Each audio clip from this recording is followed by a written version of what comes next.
ওই যে মা বাপ যে মোহাব্বতের কারণে কি হয়, কষ্ট হয়। এখন বলেন, মা বাবার যদি সন্তানের কষ্টের কারণে মা বাবার যদি কষ্ট হয়, উম্মতের কষ্টে নবীর কষ্ট হয় না? এই জন্য আল্লাহ তাআলা বলেন, তিনি হলেন আজিজ, সমব্যথী। তোমাদের জন্য যেটা কষ্টের, তার জন্য সেটা কষ্টকর।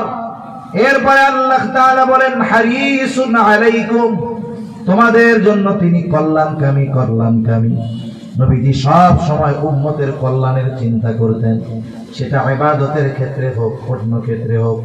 এই যে তারাবির নামাজ, নবীজি পুরা 30 দিন মসজিদে গিয়া পড়েন নাই। কেন? নবীজি চিন্তা করছে, এটা যদি আমি ধারাবাহিক পড়ি, তাহলে উম্মতের জন্য যদি এটা ফরজ করে দেওয়া হয়, এটা তাদের জন্য কষ্টের হয়ে যাবে। এই জন্য নবীও চায় যে ইবাদতের ক্ষেত্রেও যেন আমার উম্মতের কষ্ট না হয়। এটা অনুভব করতে পেরেছেন বিদায় চিন্তা করছেন, আল্লাহ চাইলে কইরাও দিতেও পারে, এই জন্য বাদ দিচ্ছেন, আর মসজিদে যেয়ে পড়েন না। সেই জন্য উম্মতের জন্য যেটা কল্যাণকর, নবীজি ওইটাই করতেন। হাদিসের মধ্যে আসছে, আল্লাহ তাআলা প্রত্যেকটা নবীকে তার উম্মতের ব্যাপারে একটা বিশেষ দোয়া করার সুযোগ দিয়েছেন, এবং ওই দোয়া কবুলের প্রতিশ্রুতি আল্লাহ তাআলা দিয়েছেন। নবীজি বলেন, সব নবী দুনিয়ায় তার উম্মতের ব্যাপারে এই দোয়াটা করে ফেলছে, আমি দোয়াটাকে সংরক্ষণ করে রেখেছি, কিয়ামতের দিন আমার উম্মতের জন্য সুপারিশ হিসাবে ওই দোয়া আমি আল্লাহর কাছে করব। কারণ নবী জানেন, ওই দোয়া দুনিয়ায় করার চাইতে পরকালে যদি করা হয় আমার উম্মতের জন্য কল্যাণ বেশি, এই জন্য দুনিয়ায় করেন নাই। এই দুইটা জিনিস সবার জন্য। যেমন নবীজি কিয়ামতের দিন যখন সুপারিশ করবেন, শাফাআতে কুবরা, এটা সারা পৃথিবীর সকল নবীর উম্মত, সকল সৃষ্টির জন্য সুপারিশ হবে। হাসরের ময়দানে যখন সব কিছু স্থবির, কিছুই হয় না, আল্লাহ তাআলা তো রাগ হয়ে আছে, বিচার কাজও শুরু হয় না, এপাশ দিয়ে অবস্থান করার মতো পরিবেশ নাই, এত কষ্ট যন্ত্রণা, মানুষ চিন্তা করবে বিচার কাজ তো শুরু হোক, বিচারের পরে জান্নাত হোক আর জাহান্নাম হোক, সেটা পরে হবে। এই অবস্থা থেকে তো বাঁচা যাবে। এখন আল্লাহ তাআলা তো কে গিয়া বলবে বিচার শুরু করেন? কেউ করবে না। লম্বা হাদিস, শেষমেশ আমার আপনার নবীর মাধ্যমে সুপারিশ হবে। আল্লাহ তাআলার কুদরতি কদমে আমার আপনার নবী সিজদা করবেন, প্রশংসা করবেন, কত দীর্ঘকাল প্রশংসা করবেন, কত শব্দাবলী দিয়ে প্রশংসা করবেন। আল্লাহ সব আমার আপনার নবীর অন্তরে ঢেলে দিবেন।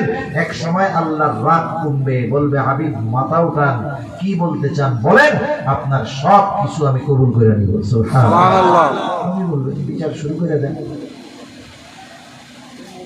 রাসূল আকরাম সাল্লাল্লাহু আলাইহি ওয়াসাল্লাম কল্যাণকামী, সমব্যথী সবার জন্য। তবে মুমিনের প্রতি স্পেশাল ভালোবাসা আমার আপনার নবীর। এই জন্য আল্লাহ তাআলা বলেন, বিল মুমিনিনা রাউফুর রহিম, নবী তার মুমিন উম্মতের জন্য রাউফুর রহিম।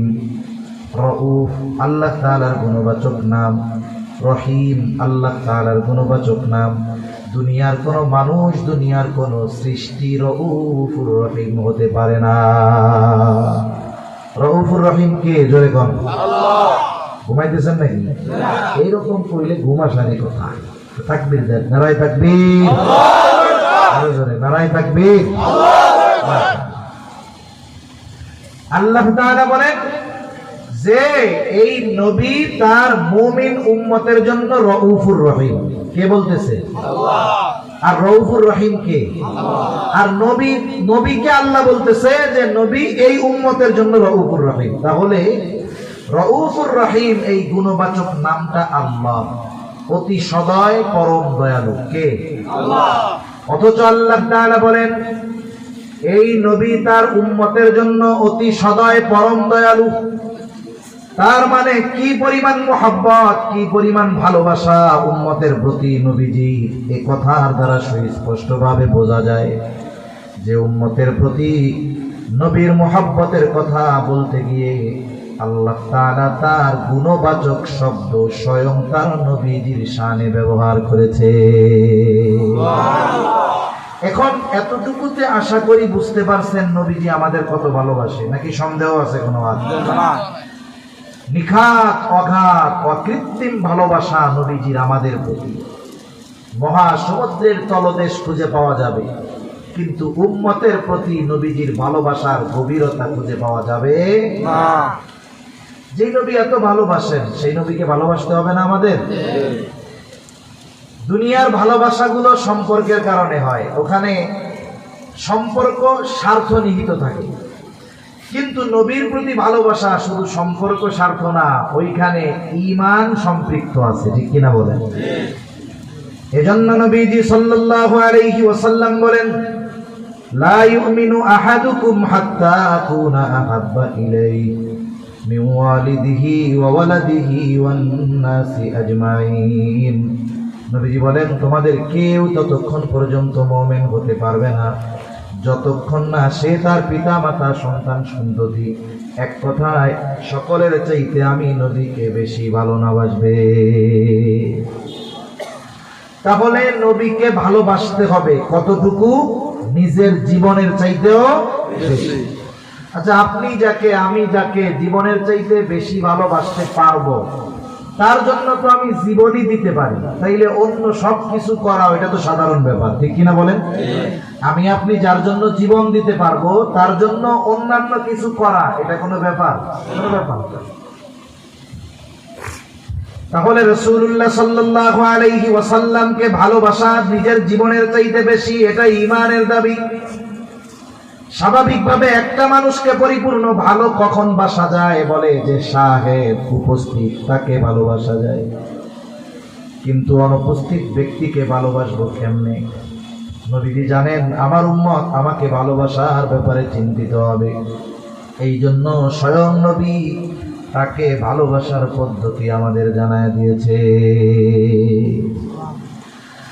রাসূলুল্লাহ সাল্লাল্লাহু আলাইহি ওয়াসাল্লামকে ভালোবাসার পদ্ধতি কি? নবীজি বলেন, মান আহাব্বা সুন্নতি ফাকাদ আহাব্বানি ওয়া মান আহাব্বানি কানা মাই ফিল জান্নাহ। নবীজি বলেন, যে আমার সুন্নাতকে ভালোবাসলো সে আমি নবীকে ভালোবাসলো, আর নবীকে যে ভালোবাসবে নবীজি বলেন সে আমার সাথে জান্নাতে অবস্থান করবে। কারা নবীর সাথে জান্নাতে থাকতে চায়? নারায়ে তাকবীর, নারায়ে তাকবীর। মাশাআল্লাহ, আপনার ভাই এটা কি মুখের ভালোবাসা না দিলের ভালোবাসা? আমি না জানলেও জানে কে? আল্লাহ। আল্লাহ জানে। নবীর সাথে জান্নাতে থাকতে চাই। সাহাবায়ে কেরাম নবীর সাথে জান্নাতে থাকা যাবে যখন শুনছে আলমার উমা আমান আহাব্বা, যে যারে মহব্বত করে তার সাথে অবস্থান করবে। সাহাবায়ে কেরাম নবীর এই তো সবচেয়ে বেশি ভালোবাসে, তখন নিশ্চিত হয়ে গেছে যে আমরা জান্নাতে নবীর সাথে থাকতে পারবো। সুবহানাল্লাহ। আনাস রাদিয়াল্লাহু তাআলা আনহু বলেন, নবীর মুখে এই কথা শুনে আমরা এত খুশি হইছি, এত খুশি হইছি, ইসলাম গ্রহণের পরে আর কোনো কথায় এত খুশি হই নাই। সুবহানাল্লাহ। নবীর সাথে থাকার ব্যবস্থা আমাদের জন্য আছে। এখন একজন আপনার একটা অফার দিছে, কি অফার জানেননি? যে আপনি আমেরিকা যেতে পারবেন। এই যে আপনার একটা বিমানের টিকিট দেওয়া হইল, সাথে সাথে ওই আমেরিকা গিয়ে অথবা সৌদি আরব গিয়ে দুবাই গিয়ে সবচেয়ে ভালো বুর্জ আল খলিফার মধ্যে থাকবেন 100 তলার কাছাকাছি। এই যে হলো আপনার হোটেল বুকিং এর টিকিট, 6 দিন থাকবেন, এই যে হলো বিমানের টিকিট। বড় অফার না? বুর্জ আল খলিফার মধ্যে থাকবেন, লাখ টাকা খরচ প্রতিদিন। ওই জায়গায় 3 বেলা খাওয়ান দেওয়া হবে, এক এক কাপ চার দাম 50,000 টাকা। কত বড় সুযোগ না? অফার পেয়ে গেছেন তো। এখন আপনার ভিসা নেই, বলেন না, অফার তো পাইছেন, কাম হইব? যাইতে পারবেন? টিকিট আছে, ভিসা নাই, বিমানে উঠতে পারবেন? তাহলে বোঝা গেল আগে বিমানে ওঠার ব্যবস্থা করতে হবে, এরপরেই না অফারগুলো ভোগ করা যাবে। অফার পাইছে ঠিক, কিন্তু ভোগ করার জন্য কিছু কাজ আছে। নবীর সাথে জান্নাতে থাকতে পারবো, খবর পেয়ে গেছি, কিন্তু থাকতে হইলে তো আগে জান্নাতে যাইতে হবে। জান্নাতে যাইবো কেমনে? যাওয়ার পদ্ধতিও নবীজি বলছে। সুবহানাল্লাহ বলেন। আবার আপনার নবী বলেন কুল্লু উম্মতি ইয়াদখুলুনাল জান্নাতা ইল্লা মান আবা। নবীজি বলেন আমার সব উম্মত জান্নাতে প্রবেশ করবে, আবা উম্মত ছাড়া। নবীজিকে জিজ্ঞাসা করা হলো আবা উম্মত কারা? নবীজি বলেন মান আতাআনি দাখালাল জান্নাহ ওয়া মান আসানি ফাকাদ আবা। নবীজি বলেন যে আমার আনুগত্য করবে, আমার অনুসরণ করবে, আমার ইত্তেবা করবে, সে জান্নাতে প্রবেশ করবে। ওয়া মান আসানি, যে আমার আনুগত্য করবে না, ইত্তেবা করবে না, সে আবা উম্মত জাহান্নামে যাবে।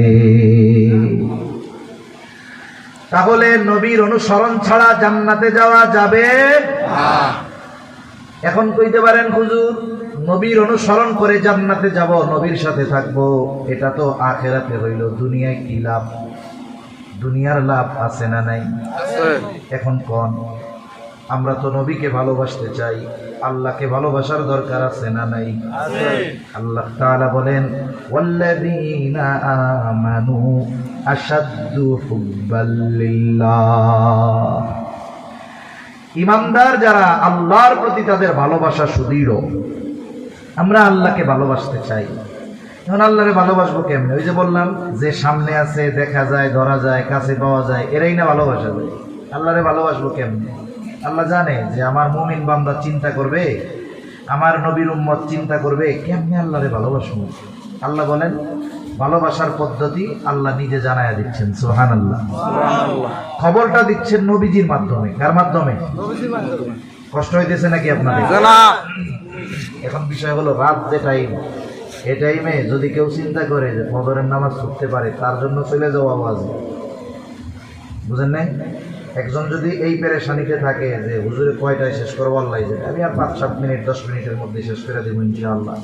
এরপরেও যদি কারো চিন্তা হয় নামাজি ব্যক্তি যে হুজুর ওয়াজ করতেছে, কোন সময় শেষ করবো ঠিক নাই, ফজরের নামাজ ছুটে যাইতে পারে, এই আশঙ্কা যার আছে, পায়ে ধরে কই আপনি চলে যান। আপনি এতক্ষণ বয়ে রয়েছেন, কারণ রাত গভীর হলে আসলে নামাজির চিন্তা হয়, বেনামাজির চিন্তা নেই।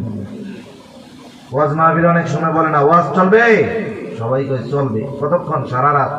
এই সারা রাত যে কয়জন বলে, একজনও ফজরের নামাজ পড়ে না, কারণ ও তো ঘুমাইবো ফজরের একটু আগে। কিন্তু যিনি নামাজ পড়েন তার চিন্তা শুরু হয়ে যায় 11টা, 11:30টার পরে। আরে গ্রামের মানুষ ঘুমায় যায় 9টা, 9:30, 10টা, আজকে 12টা বেজে যেতেছে, ঘুমাইতেছে না। সেজন্য আমিও বেশি সময় আর নিব না। আল্লাহ তাআলা আমার আপনার নবীর মাধ্যমে আল্লাহকে ভালোবাসার পদ্ধতি বলে দিচ্ছেন। আল্লাহ তাআলা বলেন নবী আপনি বলেন ইন কুনতুম তুহিব্বুনাল্লাহ, আপনি বলে দেন তোমরা যদি আল্লাহকে ভালোবাসতে চাও, তোমরা যদি আল্লাহকে ভালোবাসতে চাও তাইলে কি করতে হবে? নবী আপনি বলে দেন ফাত্তাবিউনি, যে তোমরা আমার অনুসরণ করো। তার মানে নবীজির অনুসরণের মাধ্যমে জান্নাতে যাওয়া যায়, আল্লাহকে ভালোবাসা হয়। এখন নবীর অনুসরণ করলে কার ভালোবাসা পাওয়া যায়? আল্লাহর ভালোবাসা পাওয়া যায়। শুধু আল্লাহকে ভালোবাসা হয় না, নবীর অনুসরণ করলে স্বয়ং আল্লাহ অনুসরণকারীকে ভালোবাসেন। সুবহানাল্লাহ। নবীজি বলেন ফাত্তাবিউনি, আমার অনুসরণ করো, আমার ইত্তেবা করো।